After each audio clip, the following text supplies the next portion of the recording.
Well then, that was a lot of Charlemagne's, wasn't it? Hello everyone and welcome back to the Great Book of Grudges. My name is Nathan and we finally got the full trailer reveal for the Silence and the Fury. Not only that, but we have a full complete DLC roster reveal, so let's start discussing what we're gonna get. Keep in mind this is only the paid content, we'll be talking about other stuff soon enough. Of course, for the side of the Beastmen, we have Taurox the Brass Paw, a behemoth of a Minotaur looking to get rid of his only weakness and become nigh on invincible. Taunted and beguiled by the Chaos Gods, he believes he can finish his ascendance and become unstoppable if he simply completes a ritual to Chaos and lets it flood into the world. True or not, he gathers the herd to find the Heart of the Dark, completing other minor rituals to locate it and begin his work. In regards to units, there are quite a few. First up we have the Doom Ball, a Lord option for the Beastmen. Now you can go full cow with a whole army if you so wish. These are considered the most ferocious Minotaurs ever born.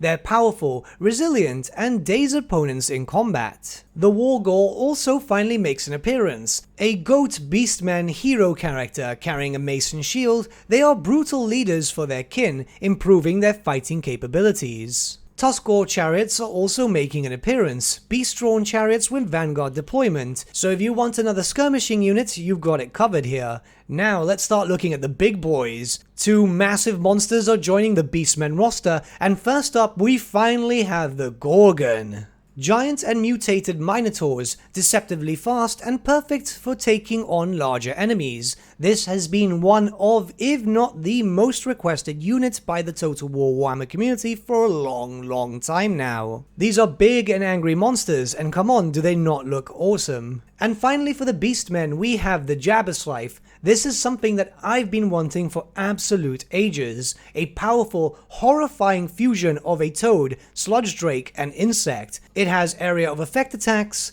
debuffs, and worth as much as a Charlemagne Creative Assembly put in their own blog. Hey, at least they know how to take a joke. I am a massive fan of the tabletop miniature, so it's great to see that Creative Assembly are going all out with this DLC, and we've only spoken about the Beastmen so far, so let's take a quick look at the Lizardmen.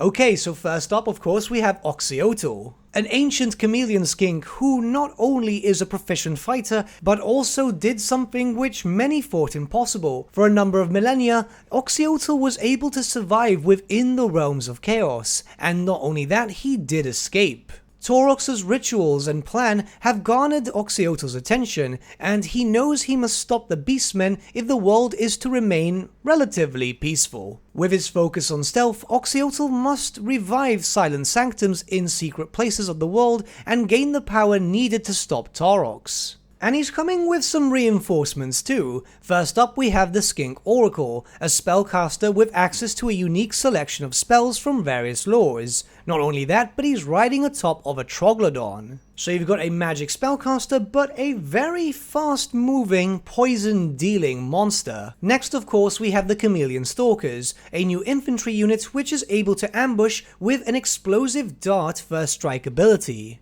Looks like you're going to be able to go full commando skink army if you want to, and it might be kind of fun, it depends on how you prefer your playstyle. Next up we of course have the Kotal, which some people are pronouncing Coatl, both of them work. They are a flying monster, highly intelligent, very scary, and able to hide their allies and bring forth lightning with their magic. This is an ancient monster which has not received a new model in a long time from the tabletop, so it's nice to see it make its appearance in Total War. Not only that, but if you liked the Troglodon with a Skink Oracle and want to have a full Doom stack of Troglodons, you are more than able to, as a Feral Troglodon will also be recruitable for the Lizardmen. So many big beasties are being added in through this DLC that Doomstack players are going to have a lot of fun, I'm assuming. I'm guessing a lot of you are already quite hyped, but we do have a little bit more information detailing what the unique mechanics are for Oxyotl and Taurox, so let's just jump right in with Taurox first.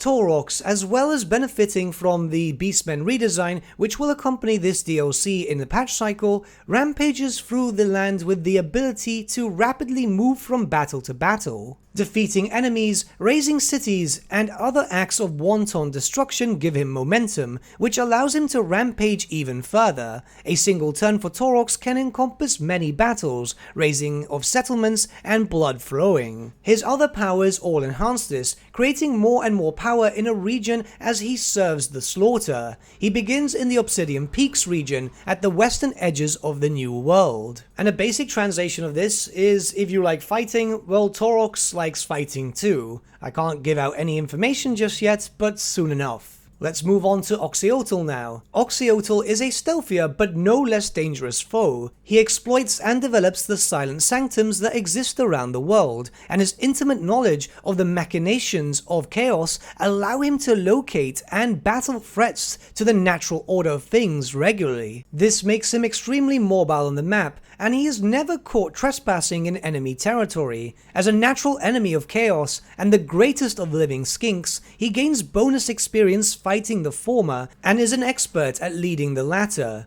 Kin with any climate, Oxyotl begins his campaign in the cold north of the Deadwood. Now of course we do have some details regarding the Beastmen update. The Beastmen update will keep their destructive horde nature, but allow them to temporarily settle down in a region around a herdstone. This forms the central theme of Taurox's campaign to appease chaos, but all Beastmen factions will be able to interact with them. Once the land around a herdstone has been raised and harvested for all the slaughter it can offer, the Beastmen will move on, leaving true destruction in their wake. So there's already a big Beastmen rework, and we know that new stuff is coming too alongside it, where we can now confirm there is a new dwarf legendary lord, we can't just say who it is just yet, new mercenary reinforcements, and a new Beastmen hero. And with that, I can now confirm to you that I have had access to the DLC and all accompanying content, and as from tomorrow, we'll be showcasing a bunch of different things. I think more or less I'm going to be releasing around 5 videos tomorrow, so if you've been starved for content news revolving the Silence and the Fury, trust me, there's going to be a lot of stuff. Of course, there are select days where content will not be released regarding gameplay and so on, so during that time I'm going to take the opportunity to create some lore videos for you guys so you can learn more about the Jabberlife, the Ghorgon, the legendary lords, and so much more. But with all that being said, are you guys hyped up for the DLC? There's a lot of big beasties, and I'm sure many of you have been waiting for at least one of them, so let me know what you've been waiting for the most in the comments below, and let's start a bit of a discussion. But with that, my friends, we've come to the end of our video. Thank you so much for watching. If you did enjoy the video, might I suggest giving the video a like, or even subscribing to the channel, as it really does help us out. In the description section below are various links to different social media platforms such as Facebook, Instagram, and Discord. Also in the description section is an affiliate link with Element Games where you could buy loads of hobby-based products, not just Warhammer, for 10 to 25% off. Making a purchase using that link and also our special code, which is also in the description, supports the channel at no extra cost to you, which we think is rather cool. A big thank you to our patrons. Your support means the world to us. It's amazing that people want to help a small channel like us grow and get to a higher level of content. A big thank you to Gibraltar LUSC, Ryan Bertsche, Andrew Prince, and Okro for subscribing to us at our Fane level. You guys are super cool. And a big thank you to Edward Yule, VS Vasan, Aaron Whitman, and Shaggy for subscribing to us at our King level. Honestly, we can't thank you all enough. And lastly, a big thank you to all of you for liking, sharing, and commenting on these videos. Honestly, it's because of you guys that the channel's been growing at such a great pace lately, so we can't thank you all enough. But with that, my friends, thank you so much for watching once again, and we shall see you all again very, very soon. Have a good day.